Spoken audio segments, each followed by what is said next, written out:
All right, let's talk about a major new law that's shaking things up for pretty much every workplace in India. It's called the OSCH Code 2020. And you know what? Whether you're the one signing the paychecks or the one cashing them, this directly impacts your rights and responsibilities. So let's get right into what it means for you. And just so you know where all this info is coming from, it's straight from the source, the Gazette of India. This is the official document, the real deal. The formal name is the Occupational Safety, Health and Working Conditions Code 2020. We're going to dive right into the text to see what it's all about. So just imagine for a second, trying to figure out workplace safety, but you've got to sort through 13 different, overlapping, and sometimes even contradictory rulebooks. Sounds like a total headache, right? Well, that was the old way of doing things. This new code is all about answering that very question and cleaning up the mess. And that brings us to the whole point of this. This isn't just some small update or a little tweak. Nope, this is a complete overhaul. The OSH Code is designed to take decades of really complex labor laws and roll them all into one single modern framework. The main goal here, and this is coming straight from the law itself, is to consolidate and amend all the rules about safety and health at work. You can really think of it as a super code.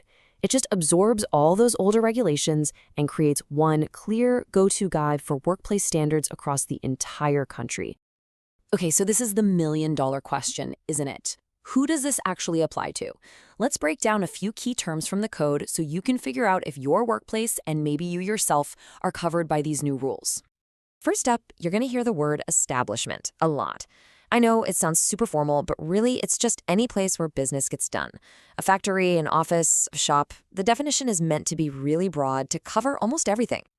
So what's the magic number that brings a workplace under this code? It's 10. That's it. If an establishment has 10 or more workers, then boom, these rules generally apply. That one simple number makes this code a really big deal for a huge number of businesses in India. And what about the word worker? Who counts? Well, the definition is pretty wide here too. It's basically anyone doing manual, skilled, technical, or even clerical jobs. But here's the key part. It doesn't include people in those high-level managerial or administrative positions.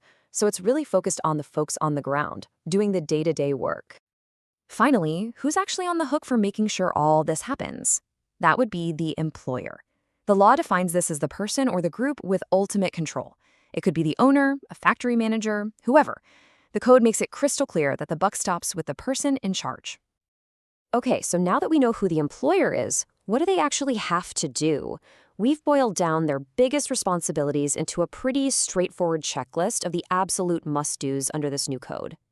This quote right here, this is the heart of it all. It's from Section 6 of the code, and it's the foundation for everything else.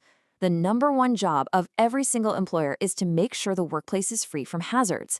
It's not about reacting after something bad happens. It's about preventing it from ever happening in the first place. So what does that actually look like day to day? Well, the law lays out some very specific things. First, every single employee has to get an appointment letter.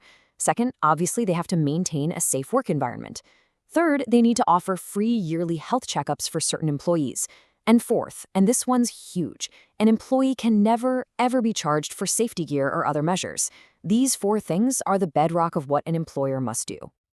Okay, let's flip the coin, because a new list of duties for employers also means a brand new set of rights for employees.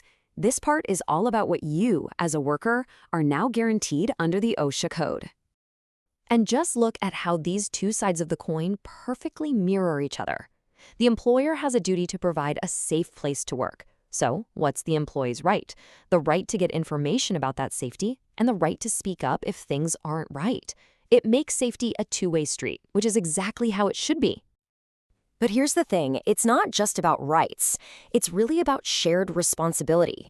You have the right to know the safety standards and to report any immediate danger without being afraid. But you also have a duty to cooperate, to look out for your own safety, and to report any unsafe situation you see. Everyone has a role to play. So, we've covered the who, what, and why of this new code. But what does all this really mean for the future of work in India? Let's zoom out and look at the big picture. So what's the big takeaway here? The OSHA Code 2020 is a really ambitious plan to completely modernize workplace safety. The whole idea is to take that tangled mess of old laws and replace it with one single, clear framework. The goal is simple: make workplaces safer and the rules easier for everyone to understand. And that leaves us with one last really important question. The law is on the books, right? It's a huge step toward making things simpler and holding people accountable. But the real test is, will this one code actually change the day-to-day reality for millions of workers across the country? That's something only time and good implementation will tell.